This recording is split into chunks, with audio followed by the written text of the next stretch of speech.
আপনি সিয়ামকারী, আপনি রোজাদার, আপনাকে আল্লাহ তাআলা ভালোবাসেন। পুরা পৃথিবীর মানুষকে আল্লাহ তাআলা ভালোবাসবেন। যারা তার ইবাদত করবে, তার গোলামি যারা করবে, তার হুকুম যারা মানবে, তাদেরকেই আল্লাহ তাআলা ভালোবাসেন, ঠিক কিনা? তাছাড়া আপনি এই রমজান মাসে আল্লাহর হুকুম আদায় করবেন না, রমজান মাসে রোজা রাখবেন না, কি করবেন? একটা দোকানের ভিতরে, দোকানের চারপাশে কাপড় লাগায়ে দোকানটা ঘিরে আপনি আল্লাহ তাআলার হুকুমকে অমান্য করবেন। বলেন তো আল্লাহ তাআলা এতে খুশি হন না বেজার হন? জোরে বলেন। বেজার হন কেন? এটা কিসের মাস? রমজান মাস। এই মাসে আমাদের উপর রমজান মাসে রোজা ফরজ করেছেন কে? আরো জোরে বলেন। আল্লাহ। আমাদের উপর রমজান মাসের রোজা যেরকম ফরজ। আচ্ছা বলেন তো আমাদের উপরে 5 ওয়াক্ত নামাজ ফরজ না নফল? ফরজ না। আল্লাহ তাআলা কিন্তু 12টি মাস কিন্তু আমাদের উপরে রমজান মাসে রোজা ফরজ করে দেন। দেখেন কি বলছেন? একটা মাস। কয়টা মাস? আল্লাহ বলছেন, হে পৃথিবীর মানুষেরা, তোমাদের উপরে আমি রমজান মাসে রোজা একটি মাস আমি ফরজ করে দিয়েছি, বেশি দেব না। আমি আল্লাহ তাআলা এমন কিছু করবো না বান্দাদের জন্য যে বান্দা বান্দি কষ্ট পাবে না। আমি আল্লাহ তাআলা এরকম কিছু করবো না। একটা মাস বেশি দেব না। আর 11টি মাস কি করবো? নফল করবো। যদি পারো রোজা রাখবা, আর না পারলে দরকার নেই, কিন্তু একটা মাস রাখবে। এই জন্য যারা এই রমজান মাস পেয়ে দোকানে বসে, রাস্তাঘাটে বসে আল্লাহ তাআলার বিধানকে অমান্য করে, ওরা আল্লাহ তাআলার বন্ধু না শত্রু? কেন শত্রু? এই মাসটা আল্লাহ তাআলা আপনার উপর রোজা ফরজ করে দিয়েছে, ফরজ বিধান। আর আপনি কি করছেন? এই রোজা আপনি অমান্য করছেন, লঙ্ঘন করছেন বিধানকে। আল্লাহ তাআলা হুকুমকে আপনি মাইনাস করছেন, অমান্য করে ফেলছেন। তাহলে আপনি কি আল্লাহ তাআলা বন্ধু থাকতে পারলেন নাকি শত্রু হলেন? শত্রু হলাম। ঠিক এইভাবে যাদেরকে আমাদেরকে আল্লাহ তাআলা রমজান মাসে রোজা তৌফিক দিয়েছে রাখা, তারা আবারও বলে আলহামদুলিল্লাহ। রোজা রাখলে পৃথিবীতে যত ইবাদত বন্দেগী আছে, কত যা কিছু আছে, সব থেকে আমি আলাদা পেয়েছি রোজা। আপনি আল্লাহ তাআলা আপনার উপরে 5 ওয়াক্ত নামাজ ফরজ করে দিয়েছে, দান সদকা দিয়েছে, মানুষের সাথে ভালো ব্যবহারের কথা বলেছে, এবং মানুষকে সহযোগিতা করতে বলেছে। তার ভিতর থেকে আল্লাহ তাআলা একটি আমলকে, একটি ইবাদতকে আল্লাহ তাআলা আলাদা করেছেন। তার নাম হলো রমজান মাসের সিয়াম। তার নাম কি? সিয়াম। কেন? এই সিয়াম রেখে মানুষ আল্লাহ তাআলার যে একেবারে নিকটে চলে যান, আল্লাহ তাআলা প্রিয় হতে পারেন এই সিয়াম রেখে, যা অন্য কোন ইবাদত দিয়ে আল্লাহ তাআলার কাছে যাওয়া যায় না। আল্লাহ রাসূল বলেন, আস-সাওমু লি ওয়া আনা আজজি বিহি। আল্লাহ রাসূল বলেন, হাদিসে কুদসির ভিতরে আল্লাহ রাসূল জানিয়েছেন যে এই সিয়ামটা আমার জন্য। এই সিয়াম কার জন্য? জোরে বলেন। এই কথা কে বলছেন? আল্লাহ বলছেন, আস-সাওমু লি, এই সিয়াম আমার জন্য। কার জন্য? রাখলেন আপনি সিয়াম, আমি রাখলাম রোজা, আর আল্লাহ বলবেন এই সিয়ামটা, এই রোজাটা আমার জন্য। হাদিসের শেষ বাক্য হলো ওয়া আনা আজজি বিহি। আল্লাহ তাআলা বলেন এর প্রতিদান আমি আল্লাহ তাআলা নিজে দান করব। সুবহানাল্লাহ। পৃথিবীতে যত আমল আছে, যত ইবাদত আছে, সবকিছুর ইবাদতের পুরস্কার আল্লাহ তাআলা এত ফেরেশতাদেরকে দিয়াবে, এত নবী রাসূলদেরকে দিয়াবে, নয়তো আল্লাহ তাআলা হুকুমে দিয়াবে। কিন্তু একটা ইবাদত, একটা হুকুম, এই সিয়ামের সওয়াব আল্লাহ তাআলা নিজে দান করবেন। হাদিসের ভিতরে আছে যে বান্দা বান্দিকে এমন কিছু আল্লাহ তাআলা এমন ভাবে দান করবেন, এমন সওয়াব দান করবেন যা বান্দা বান্দি কল্পনা করতে পারে না। আপনি মনে করতে পারেন যে আপনি 1 মাস রোজা রাখলে মনে হয় 1 বছরে গুনাহ মাফ হবে বা আল্লাহ তাআলা খুশি হবে, বা আপনি 1 বছর নফল নামাজ আদায় করলে যে সওয়াবটা পাওয়া যায় তা পাবেন। আল্লাহ তাআলা বলেন না, ওয়ানা আজিজি বিহি, এর প্রতিদান আমি আল্লাহ তাআলা নিজে দেব। কি দেব, কত দেব, আমি আল্লাহ তাআলা এখনো বলি না। সুবহানাল্লাহ। কত দান করবে না, আপনি যদি মনে করেন না 1 বছরে সব দেব, তাহলে আপনি কি আল্লাহ তাআলা হুকুমের বিরোধিতা করলেন? আল্লাহ যদি মনে করেন বান্দা তো কিয়ামত পর্যন্ত সমস্ত গুনাহ মাফ করে দেবে। পৃথিবীতে তুমি আসার পর থেকে পূর্বে যত গুনাহ করেছো সব গুনাহ আমি আল্লাহ তাআলা মাফ করে দেব। ওদের একটা আল্লাহ তাআলা আমাদের সুযোগ রাখতে পারে কি পারে না? পারে। এই জন্য যুবক ভাইরা, এই মাসে আপনি দান সদকা করলে, মানুষের উপকার করলে যে কত সওয়াব, কত অথেন্টিক সওয়াব আল্লাহ তাআলা দিবেন, আপনি কল্পনাও করতে পারেন নাই। আপনি এটা কোনো সময় কল্পনাও করতে পারেন নাই। একটা ঘটনা বলেছিলাম, আপনারা একটা ব্যক্তির নাম শুনতে পারবেন, তার নাম হলো আলী বানাত। নাম কি? জোরে বলেন। আপনি এখন ইন্টারনেটে সার্চ করেন ALIBANAT, বানা, আলী বানা। এখন আপনি ইন্টারনেটে সার্চ করেন, আপনি পেয়ে যাবেন তার ভিডিও। সে ফিলিস্তিনের নাগরিক, তিনি জন্মগ্রহণ করেছেন অস্ট্রেলিয়াতে। একটা যুবক ভাইরা তোমাকে বলছি, তিনি কোটি কোটি টাকার মালিক ছিল, মিলিয়ন মিলিয়ন টাকার মালিক ছিল, কোটি কোটি টাকার মালিক ছিল। তিনি 25 বছর বয়সে কোটি কোটি মিলিয়ন মিলিয়ন ডলারের মালিক তিনি হয়েছিল। সে আলী বানা একদিন, এই আলী বানা যে গাড়িতে চড়তেন, এই গাড়িটা বাংলাদেশের বিনিময়ে, বাংলাদেশের টাকায় 6 কোটি টাকা দাম হবে। কত কোটি? 6 কোটি টাকা দাম হবে।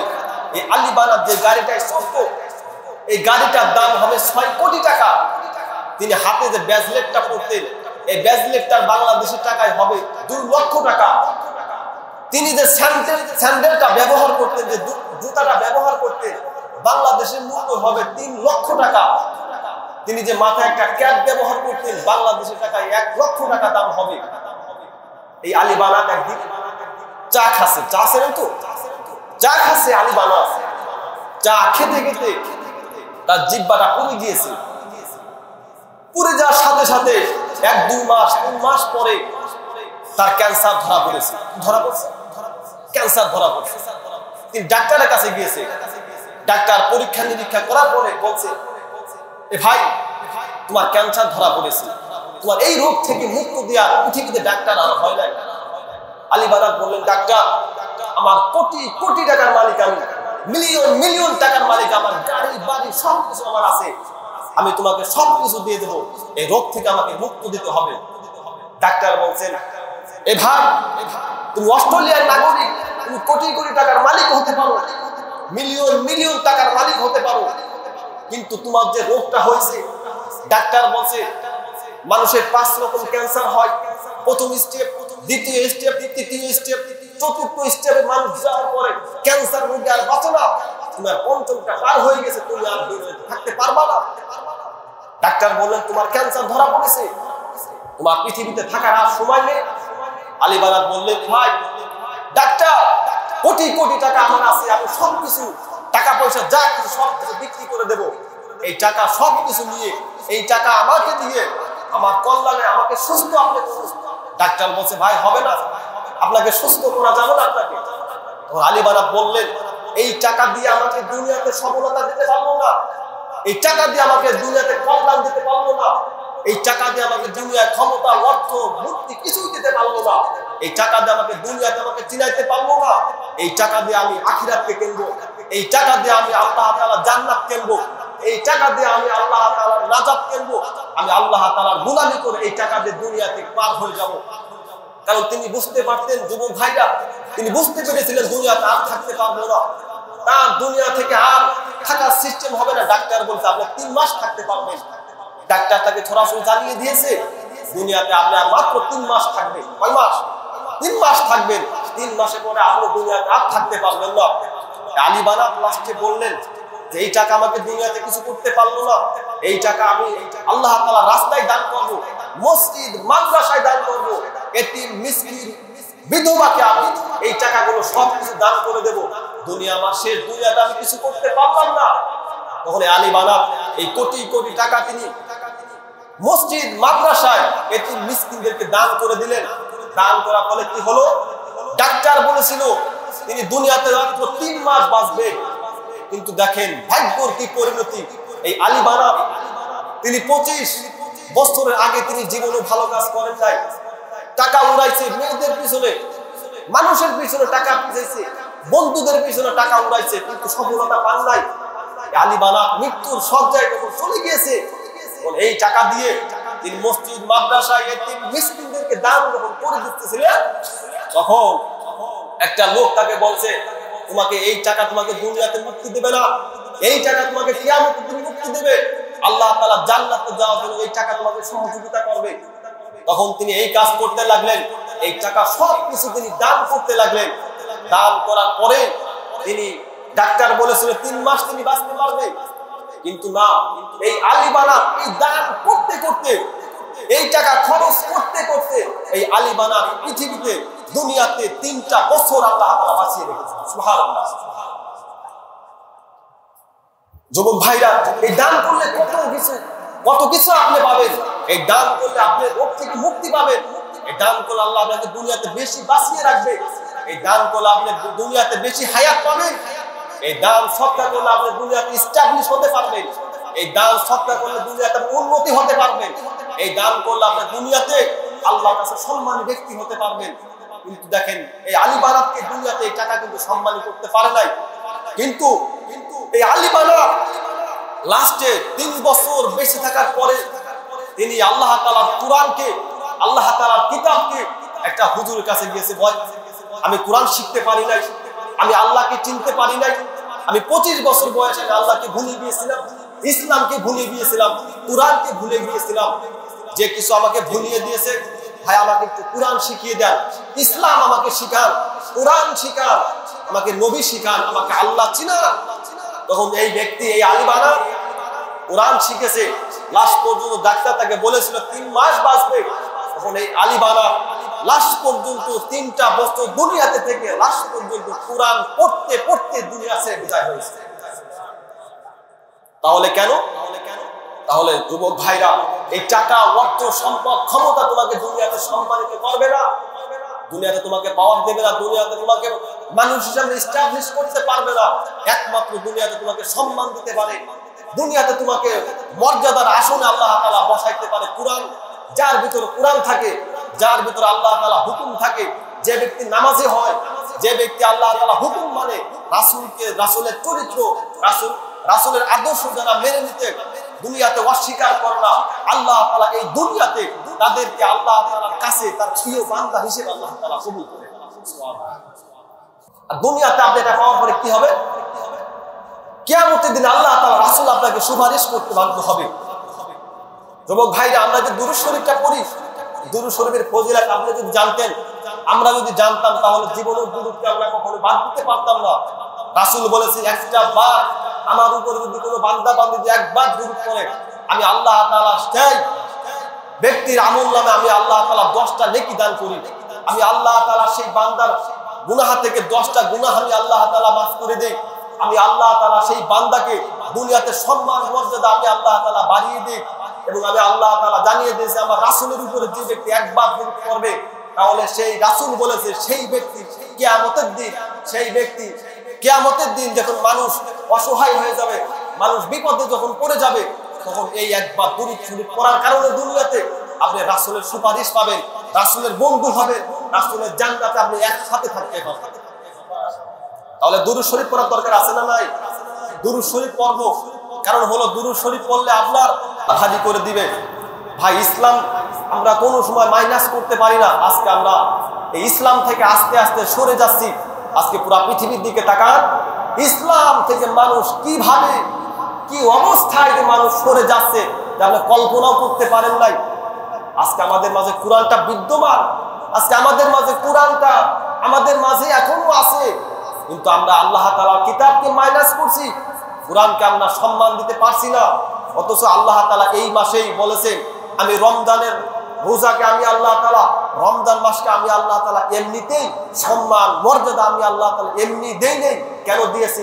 শাহরু রমাদানাল্লাযী উনজিলা ফীহিল কুরআন হুদাল লিন-নাসি ওয়া বাইয়িনাতিন মিনাল হুদা ওয়াল ফুরকান। আমি আল্লাহ তাআলা বলি এই রমজান মাসের সম্মান আমি আল্লাহ তাআলা এমনি বাড়াই নেই। কেন বাড়িয়েছে? শাহরু রমাদানাল্লাযী, এই মাসে কুরআন নাযিল করছি, এই কারণে এই রমজান মাস আমি আল্লাহ তাআলার কাছে এত প্রিয়। এই মাসে আমি আল্লাহ তাআলা একটা রাত দিয়েছি, সেই রাতের নাম হলো শবে কদর। এই রাত পুরো পৃথিবীতে যত রাত আছে সমস্ত রাতের ভিতরে একটি রাতকে আমি আল্লাহ তাআলা সম্মান করেছি। কেন করেছি? এই রাতে আমি আল্লাহ তাআলা পবিত্র কুরআন নাযিল করেছি। কার উপরে নাযিল করেছি? আমার নবী, বিশ্ব নবী সাইয়্যিদিনা মুহাম্মদ রাসূলুল্লাহ সাল্লাল্লাহু আলাইহি ওয়াসাল্লামকে আমি আল্লাহ তাআলা পুরো পৃথিবীর মানুষের ভিতর থেকে, পুরা পৃথিবীর সমস্ত নবীর ভিতর থেকে আমি আল্লাহ তাআলা আমার নবীকে সম্মান করেছি। কেন? আমার নবীর উপরে এই কিতাব নাযিল করেছি, এই কুরআন নাযিল করেছি। এই কারণে আমার নবীকে আমি আল্লাহ তাআলা এত সম্মান মর্যাদা আমি আল্লাহ তাআলা বাড়িয়ে দিয়েছি। তাহলে সম্মানিত হাজিরিন, তাহলে এই মাসে যেহেতু কুরআনটা নাযিল হয়েছে, এই রমজান মাস 11টি মাসের মধ্যে থেকে এই একটি মাস এত মর্যাদা, এত শক্তিশালী, এত পাওয়ারফুল, এই কারণে এই মাসে কুরআন নাযিল হয়েছে। কি নাযিল হয়েছে? এই মাসে কুরআন নাযিল হয়েছে এই কারণেই। এত মাসের ভিতর থেকে আল্লাহ তাআলা একটি মাসকে সম্মান মর্যাদা আল্লাহ তাআলা বাড়িয়ে দিয়েছে। কেন? এই মাসে জাহান্নাম বন্ধ থাকে, এই মাসে মানুষকে শয়তান ওয়াসওয়াসা দিতে পারে না, এই মাসে কবরের মানুষের জাহান্নাম থেকে মুক্তি পায়, কবরের আযাব বন্ধ রাখেন আল্লাহ তাআলা। কেন? এই মাস রহমতের মাস, এই মাস মাগফিরাতের মাস, এই মাস নাজাতের মাস। আপনি 10 দিন পায় আপনি বলতে পারেন না আপনি যে আমাদের প্রথম যে 10 দিন এটাকে আমরা বলি রহমতের 10 দিন, না, এটা রহমত নাযিল করেন না আল্লাহ তাআলা, রহমত নাযিল করেন, মাগফিরাত নাযিল করেন এবং নাজাত দান করেন। তাহলে এই একটি মাস আপনি যত কিছু করবেন, যা কিছু করবেন, সব সময় আল্লাহ তাআলার আসমান থেকে আপনার উপরে সকিনা নাযিল হতেই থাকবে, হতেই থাকবে। তাহলে এই মাসের সম্মান আল্লাহ তাআলার কাছে আছে না নাই? আছে। যুবক ভাইরা, আজকে আমরা বিভিন্ন পেশায় যেতে পারি, কেউ কাজ করি, কেউ কৃষি কাজ করি, কেউ ব্যবসা বাণিজ্য করি, কেউ সরকারি চাকরি করি। আল্লাহকে মাইনাস করেন না ভাই, আল্লাহকে বাদ দিয়ে না আপনি, ইসলামকে বাদ দিয়ে না আপনি, পুরো পৃথিবীর মানুষের পিছনে দৌড়ায় না। মানুষ দেখা শেষ, সবকিছু দেখা শেষ, এখন আমাদের আল্লাহকে চিনার দরকার, ইসলামকে চিনার দরকার, আমার নবীকে চিনার দরকার। যে রাসূল তায়েফের ময়দানে মার খেয়েছিল, কোন মাসে মার খেয়েছিল? এই রমজান মাসে। এই রমজান মাসে তায়েফের যুদ্ধ হয়েছিল 17 রমজান। এই রমজান মাসে ইসলামের বিজয় হয়েছিল। কোন মাসে? ইসলামের বিজয় হয়েছিল রমজান মাসে। 17 রমজান বদর হয়েছিল। আল্লাহ তাআলা বলেন, হে রাসূল, আমার হুকুমে আপনি এবং সাহাবীরা আমার হুকুমে রোজা রাখেন। আল্লাহ তাআলা বলেন, হে রাসূল, 17 রমজান আপনার বদরের যুদ্ধে আপনাকে যেতে হবে, জিহাদের ময়দানে আপনাকে যেতে হবে, আমার হুকুম আপনাকে মানতে হবে। হে রাসূল, আপনার রোজা এখন আপনার ভাঙতে হবে, কারণ আপনি যদি রোজা রাখেন তাহলে কাফেরদের বিপক্ষে আপনি লড়াই করে উঠবেন না, আপনি বিজয় লাভ করতে পারেন না। এই জন্য আপনার হুকুমে আমি আল্লাহ তাআলা আপনাকে হুকুম করছি। কি হুকুম করছি? এই 17 রমজান এই বদরের দিন আপনাকে রোজা ভাঙতে হবে। যদি ইসলামের জন্য, কোরআনের জন্য যদি এমন হয়, ইসলামের জন্য যদি এমন হয় রোজা আমরা ভাঙতে পারি ইসলামের খাতে, আল্লাহ তাআলা রাসূলকে বলছেন, হে রাসূল, এই দিন আপনি রোজা রাখতে পারবেন না। কেন পারবেন না? যে আজকে আপনাকে বদরের ময়দানে যেতে হবে, ইসলামের বিরুদ্ধে যারা কাফেররা যারা লড়ছে তাদের বিরুদ্ধে আপনাকে দাঁড়াইতে হবে। আল্লাহ রাসূল সাল্লাল্লাহু আলাইহি ওয়াসাল্লাম সাহাবীদেরকে বললেন, হে সাহাবীরা, আল্লাহ আমাকে অর্ডার করেছে, আল্লাহ আমাকে ওহী করেছেন। কি ওহী? আমাদেরকে আল্লাহ তাআলা বলছে আজকে রোজা রাখতে পারবা না। কেন পারবা না? কেন? আজকে আল্লাহ তাআলা আমাদেরকে বদরের ময়দানে যেতে বলছে, আজকে আমাদের জিহাদ করতে হবে, ইসলামের বিজয় আজকেই হবে। এই জন্য তোমরা যদি রোজা থাকো তাহলে তোমরা দুর্বল হয়ে যাবা, তোমরা নিজেদেরকে ছোট মনে করতে পারবে না। এই জন্য তোমরা আজকে রোজা ভাঙো, কারণ আল্লাহ তাআলা আমাদেরকে অর্ডার করেছেন। এই জন্য এই মাস রমজান মাস, এই মাসে কিন্তু আমাদের ইসলাম বিজয় হয়েছিল। আল্লাহ তাআলা আমাদেরকে ইসলাম বিজয় হয়েছিল। কেন ইসলাম বিজয় হয়েছিল? এই মাসে আল্লাহ তাআলা আমাদের রাসূল সাল্লাল্লাহু আলাইহি ওয়াসাল্লাম আমাদেরকে 5 ওয়াক্ত নামাজের কথা বলেছিলেন, ইসলামের সঠিক বিধানের কথা আল্লাহ তাআলা আমাদেরকে বলেছিলেন। পুরো পৃথিবীতে যত কাফের আছে, যত নাস্তিক মুরতাদ যেগুলো আছে, ওরা কিন্তু ইসলামের বিরোধিতা করেছিল।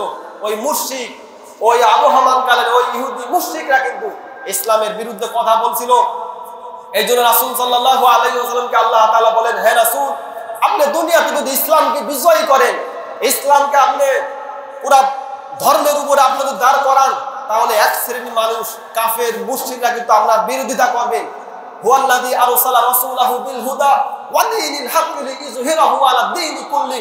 হে রাসূল, আমি তোমার উপরে দ্বীনকে পরিপূর্ণ করে দিলাম। কেন? আমি আল্লাহ তাআলা তোমাকে সমস্ত দল মত জাতি ধর্ম বর্ণ যত কিছু আছে সব কিছুর উপরে ইসলামকে তোমাকে বিজয় করতে হবে। যত ধর্ম আছে সবগুলোকে মাইনাস করতে হবে। ওদের নিজেদেরটা বানানো, হিন্দু ধর্ম ওদের নিজেদের বানানো, ওদের কিতাবের ভিতরে যা আছে ওরা নিজেরাও মানে না। বেদ বলেন, বাইবেল বলেন, ত্রিপিটক বলেন, যাই বলেন, এইগুলো যত কিছু আছে ওরা নিজেরাও মানে না। এই কিতাবগুলো যে কারা রচনা করতে ওরা এখনো কল্পনা করতে পারে না। এই জন্য আল্লাহ বলেন, যত ধর্ম আছে সমস্ত ধর্মের মধ্যে থেকে ইযহিরাহু আলা দীনি কুল্লি। রাসূল, সমস্ত ধর্মকে বাদ দিয়ে ইসলামকে বিজয় করতে হবে।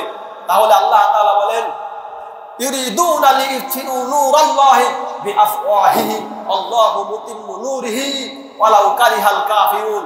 আল্লাহ রাসূল সাল্লাল্লাহু আলাইহি ওয়াসাল্লামকে আল্লাহ তাআলা আদেশ করলেন, হে রাসূল, আল্লাহ তাআলা কি আদেশ করলেন? কত সুন্দরভাবে বললেন। আল্লাহ বললেন, হে রাসূল, পৃথিবীতে আপনি যখন দাওয়াতি কাজ করবেন, মানুষকে দাওয়াত দিবেন, মানুষকে ইসলামের দিকে আনতে যাবেন, মানুষকে কোরআনের দিকে আনতে যাবেন, মানুষকে আল্লাহর দিকে আনতে যাবেন, আপনি যখন মানুষকে দাওয়াত দিবেন তখন এক শ্রেণীর নাস্তিকগুলো, এক শ্রেণীর কাফেররা আপনার বিরোধিতা করবে। কেন? আপনাকে আমি আল্লাহ তাআলা পুরো পৃথিবীর ভিতরে যত মানুষ আছে সমস্ত মানুষদের মধ্যে থেকে আমি আল্লাহ তাআলা শ্রেষ্ঠ মানুষ বানিয়েছি। এই জন্য বানিয়েছে আপনার উপর আমি আল্লাহ তাআলা ওহী নাযিল করি, আমার কাছে আপনি শ্রেষ্ঠ নবী। এই জন্য আমি বলে দিয়েছি যে আপনার ওরা বিরোধিতা করবে। কেন? ইসলাম পাইয়ে ওরা বলতো ইসলাম নেই। আল্লাহ বলেন যে 360টা খোদা থাকবে না, ওরা 360টার ইবাদত করতো, 360টা ওরা মানতো। আর রাসূল বলেছেন 360টার ইবাদত করা যাবে না, এক আল্লাহর ইবাদত করতে হবে। লা ইলাহা ইল্লাল্লাহ, কোনো উপাস্য নাই, কোনো ইলাহ নাই, কোনো বস্তু নাই, কোনো শিরকি নাই, কোনো বিদআতি নাই, কোনো কিছু চলবে না। লা ইলাহা ইল্লাল্লাহ, এক আল্লাহর ইবাদত করতে হবে, এক আল্লাহর গোলামি করতে হবে, এক আল্লাহর দাসত্ব করবে। পুরা পৃথিবীর মানুষের ক্ষমতা মানি না, পুরা পৃথিবীর মানুষের আইন মানি না, পুরা পৃথিবীর মানুষের কোনো কথার দিকে তাকাই না। এক আল্লাহ আমাদেরকে যা বলেছেন, এক রাসূল আমাদেরকে যা করতে আদেশ করেছেন, এই কাজগুলো আপনি যখন দুনিয়াতে করবেন, ওই নাস্তিকরা কিন্তু আপনার বিরোধিতা করবে, ওই কাফের মুশরিকরা আপনার বিরোধিতা করবে। এই জন্য আমি আল্লাহ তাআলা আপনাকে জানিয়ে দিলাম, ইউরিদুনা লিইউতফিউ নূরাল্লাহি বিআফওয়াহিহিম আল্লাহু মুতিম্মু নূরিহি ওয়ালাউ কারিহাল কাফিরুন। আল্লাহ তাআলা বলেন, হে রাসূল, আমার ইসলামকে, আমার কোরআনকে, আমার নবীকে আমি আল্লাহ তাআলা পুরো পৃথিবীতে আমি আল্লাহ তাআলা চেরাকের মতো আমি আল্লাহ তাআলা জ্বালিয়েই রাখবো। সুবহানাল্লাহ। ইউরিদুনা লিইউতফিউ নূরাল্লাহ, আমার নূরকে, আমার ইসলামকে, আমার কোরআনকে দুনিয়াতে আছে, দুনিয়াতে ছিল, দুনিয়া কিয়ামত পর্যন্ত কোরআন থাকবে, ইসলাম থাকবে, আল্লাহ থাকবে, রাসূল থাকবে। ওরা যতই মাইনাস করতে চায় না কেন, কোরআন থেকে, এই জমিন থেকে, পুরো পৃথিবী থেকে কোরআন উঠিয়ে দেওয়ার ষড়যন্ত্র করবে, ইসলাম উঠিয়ে দেওয়ার ষড়যন্ত্র করবে। আর আমি আল্লাহ তাআলা বলেন, ইউরিদুনা লিইউতফিউ নূরাল্লাহ, আমার নূরকে আমি আল্লাহ তাআলা পৃথিবীতে রাখবই, আমার ইসলামকে আমি দুনিয়াতে জিন্দা করবই, আমার ইসলামকে আমি দুনিয়াতে বিজয় করবই। আর আমি আল্লাহ তাআলা জানিয়ে দিলাম, এতে কাফেররা কিন্তু খুশি হবে, কাফেররা আপনাকে ভালোবাসবে না, কাফেররা আপনাকে পছন্দ করবে না। এই জন্য আপনি ওদিকে তাকাবেন না, ইসলামকে বিজয় করতে হবে। হে যুবক ভাইরা, আজকে আমাদের ইসলাম নেই, ইসলাম আমাদের নামে চলছে, ইসলাম আমাদের সমাজে নেই, ইসলাম আমাদের ব্যক্তিতে নেই, ইসলাম আমাদের রাষ্ট্রে নেই, ইসলাম আমাদের পরিবার সমাজে নেই, ইসলাম আছে আমাদের শুধু পকেটে। আর ইসলাম কোথাও নেই। ইসলাম ইন দা মাইন্ড কোরআন। ইসলাম আপনি মানেন কিন্তু কোরআনকে মাইনাস করে, ইসলামকে মাইনাস করে না, ভাই হবে না। ইসলাম আপনাকে মানতে হবে আল্লাহ যেভাবে বলতে, আল্লাহ রাসূল যেভাবে আমাদেরকে করতে বলেছেন। ইসলাম আপনার সমাজে থাকবে, ইসলাম আপনার ছেলে মানবে, ইসলাম আপনার মেয়ে মানবে, ইসলাম পুরা পৃথিবী মানবে, ইসলাম পুরা পৃথিবী মুসলিম যত মানুষ আছে সব কিছু ইসলাম মানতে বাধ্য হবে। কিছুদিন আগে একটা ভিডিও দেখলাম, ঢাকা বিশ্ববিদ্যালয়ের সামনে একটা মেয়ে ওভেনে এই রমজান মাসে সিগারেট খাচ্ছে, অথচ আল্লাহ রাসূল সাল্লাল্লাহু আলাইহি ওয়াসাল্লাম জানিয়েছেন এমন একটা সময় আসবে এই সমাজে নারী পুরুষ সাজবে, পুরুষ নারী সাজবে। কে পুরুষ? কে নারী চিনাই যাবে না, তখন আল্লাহ তাআলা কিয়ামত ঘটিয়ে দেবে। এইগুলো এই সিস্টেমগুলো আজকে আমরা পৃথিবীতে দেখতে পাচ্ছি। কে পুরুষ কে নারী চিনাই যাচ্ছে না। পুরুষের পোশাক পরছে মেয়েরা, মেয়েদের পোশাক পরছে ছেলেরা। চেনা কায়দা আছে? চেনা কায়দা ইসলামটা পয়েন্ট নাই। ইসলামকে আমরা মাইনাস করে দিয়েছি। আর ওরা বলেছে এই বিড়ি খাওয়া বলে জায়েজ বলেছে। এই রমজান মাসে যে আল্লাহ তাআলা আমাদেরকে রোজা রাখা ফরজ করে দিয়েছে, যে হুকুম আমাদেরকে আল্লাহ তাআলা রাখার এই করে দিয়েছে, সেই হুকুমকে ওরা মাইনাস করে বাদ দিয়ে আল্লাহ তাআলার বিধানের সামনে আরেকটা বিধান তৈরি করেছে। ওরা কি মানুষ? ধরে বলেন, ওরা কি মানুষ? ওরা মানুষ হলে এই কাজ করতে পারে না। একটা রোজাদারের সামনে যে ব্যক্তি খায়, ও পায়খানা ছাড়া কিছু খেতে পারে না। এটা রোজাদার ব্যক্তির সামনে যে ব্যক্তি খাবার খায়, যে ব্যক্তি একটা রোজাদারের সামনে বিড়ি খায়, একটা রোজাদারের সামনে যে ব্যক্তি এই মাসে আল্লাহ তাআলা যে খাবারগুলো নিষেধ করেছে, এই কাজগুলো যারা করে, তাহলে কিন্তু আপনি প্রকৃত রোজাদারের সিস্টেম, রোজাদারের হুকুম আপনি আদায় করতে পারলেন না। আর আল্লাহ রাসূল বলেছেন, রোজাদার ব্যক্তিকে যে ব্যক্তি কষ্ট দেয়, রোজাদার ব্যক্তিকে যে ব্যক্তি কষ্ট দেয়, সেই ব্যক্তির জন্য জাহান্নাম, সেই ব্যক্তির জন্য জান্নাত হারাম করে দিয়েছে। সেই ব্যক্তি কখনোই জান্নাতে যেতে পারবে না। এই জন্য সম্মানিত হাজিরিন, আপনাকে বলছি, রোজা আপনি রাখতে পারেন কি পারেন না আমি জানি না, আপনি রোজাদার নাকি আপনি বুঝদার কিনা আমি জানি না, কিন্তু যারা রোজা রাখছে তার সামনে আপনি বেশি কথা বলবেন না। রোজাদারকে আপনি কষ্ট দিতে পারবেন না। রোজাদারের সাথে আপনি ঘাট ধারায় কথা বলবেন না। রোজাদারকে আপনি কখনো কষ্ট দিবেন না। কারণ যে ব্যক্তি রোজাদার, সে ব্যক্তি আল্লাহ তাআলা সম্মানিত ব্যক্তি। যে ব্যক্তি রোজাদার, সেই ব্যক্তি আল্লাহ সম্মানিত ব্যক্তি। যে ব্যক্তি ইসলাম মানে, কুরআন মানে, রোজা মানে, সিয়ামকে আদায় করে, আল্লাহ তাআলা বলে সেই ব্যক্তি আমার নিজে বন্ধু হয়ে যায়। কেন? আস-সাওমু লি ওয়া আনা আজজি বিহি। এই রোজা আমার জন্য, এই সিয়াম আমার জন্য, এর প্রতিদান আমি আল্লাহ তাআলা নিজে দান করব। সুবহানাল্লাহ। তাহলে সম্মানিত হাজিরিন, এই রোজাটা আল্লাহ তাআলা আমাদেরকে এমনিতে দান করেন না, এমনিতে দেন না, আপনাকে উপকারের জন্য দিয়েছে। আজকে পুরো পৃথিবীতে যত বিজ্ঞানী বলেন, সমস্ত বিজ্ঞানী এই কথা বলতে স্বীকার হয়েছে, যে সমস্ত মানুষ, যে সমস্ত বান্দা বান্দিরা রমজান মাসের সিয়াম আদায় করবে, 12টি মাসের ভিতরে নফল সিয়াম আদায় করবে, ওদেরকে আল্লাহ তাআলা ভালো রাখবে, ওদেরকে আল্লাহ তাআলা সুস্থ রাখবে, ওদেরকে আল্লাহ তাআলা কোনো সময় রোগ দেবে না। বড় বড় ক্যান্সার থেকে আল্লাহ তাআলা ওই সমস্ত মানুষদেরকে আল্লাহ তাআলা বাঁচিয়ে দেবে। রোজার মতন, এই সিয়ামের মতন বরকত আমি পৃথিবীতে আর কোনো কিছু পাইনি। এই জন্য যারা রোজা রাখেন না ভাই, আপনাদেরকে আহ্বান করছে রোজা রাখবেন। রোজাকে আপনি বাদ দিয়েন না। আজকে দেখেন আপনাদের গোরস্থানে আপনাদের ছেলে মেয়ে, আপনাদের স্ত্রী, আপনাদের বোন, আপনাদের ভাই শুয়ে আছে কি আছে না? আছে, শুয়ে আছে। ওরা কিন্তু আজকে আপনার মতন এখানে বসে থাকতে পারতো, এই রমজান মাসে আপনার মতো থাকতে পারতো, কিন্তু কপালে নেই, ওদের কপালে জোটে নাই। কেন? ওরা আল্লাহ তাআলা তাকে সারা দিয়ে চলে গেছে। আপনি আছেন, আপনি রমজান মাসে রোজাকে কিভাবে সম্মান করবেন? রমজান মাসে রোজাকে আপনি কিভাবে মর্যাদা দিবেন? আল্লাহ রাসূল বলছেন, ওই ব্যক্তি সফল, ওই ব্যক্তি রমজানের রোজাকে সম্মান করলো, যে ব্যক্তি রমজান মাসে রোজা পেল এবং রমজান মাসে রোজার হক আদায় করে যে ব্যক্তি রোজা রাখলো। তাহলে আজকে আপনি কিন্তু এখান থেকে চলে যেতে পারেন। আজকে আপনি এখানে আছেন, কালকে আপনার জন্য মসজিদের খাট আপনার বাড়িতে চলে যাবে। যুবক ভাইরা, এই খাট কিন্তু আপনার বাড়িতে চলে যাবে। কবে যেন আমার বাড়িতে চলে যাবে। সম্মানিত হাজিরিন, এই খাট কখন কার বাড়িতে চলে যাবে কেউ কিন্তু জানে না। আপনি কল্পনা করছেন যে আমি কালকে থেকে রোজা রাখবো, আপনি কালকে থেকে নামাজ পড়বেন, কালকে থেকে মানুষের সাথে ভালো ব্যবহার করবেন, দান সৎকার করবেন। যুবক ভাই, আপনি জানেন না আপনার কালকে 6টা 33 মিনিটে আপনার মৃত্যু হবে, আপনি জানেন না। আমরা আজকে যখন হুন্ডা নিয়ে যখন রাস্তায় চলে যাই, তখন আমরা মনে করি আমরা ফরিদপুর থেকে ঘুরে আসবো। আরে ভাই, আপনি জানেন না আপনি ফরিদপুর যেতে পারবেন না, কানাইপুর আপনার মৃত্যু লেখা আছে, আপনি জানেন না। এই জন্য ভাই, যে সময় পেয়েছি, যে সেকেন্ডটা পেয়েছি, একটা সেকেন্ড আমাদের কাছ থেকে যদি চলে না যায়, আমাদের কাছ থেকে যদি মাইনাস না হয়ে যায়, এখন আসি এই মুহূর্তে থেকে আমরা আল্লাহর ইবাদত শুরু করবো, আল্লাহর আইন মানবো, মানুষের আইন মানবো না। আল্লাহ তাআলা বলেন, আল্লাহ আল্লাহুল খালকু ওয়াল আমর, সৃষ্টি যার, আইন মানবো তার। আল্লাহ তাআলা বলেন, জমিন যার, সৃষ্টি মানবো তার। এই জন্য আল্লাহ তাআলা আমাদেরকে সবাইকে দিল এই রমজান মাসে রোজা আদায় করা তৌফিক দান করেন। আর এই মাসে বেশি বেশি দান সদকা করবেন। এই মাসে আপনি যত দান করবেন, যত সদকা দিবেন, মসজিদ বলেন, মাদ্রাসা বলেন, এতিম বলেন, মানুষ আজকে আপনি খেতে পারছেন 3 বেলা, কত এতিম মানুষ রাস্তার দাঁড়ে দাঁড়ে ঘুরে বেড়াচ্ছে, ওর পেটে খাবার নেই, ওকে খাবার দেন, বিধবাকে খাবার দেন।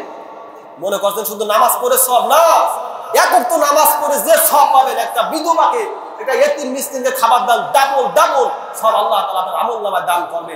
এই জন্য এই কাজগুলো করেন। দুনিয়াতে কিছু নিয়ে যান ভাই, দুনিয়াতে কিছু আমরা যদি করে যেতে পারি আল্লাহর সামনে আমরা দাঁড়াইতে পারবো।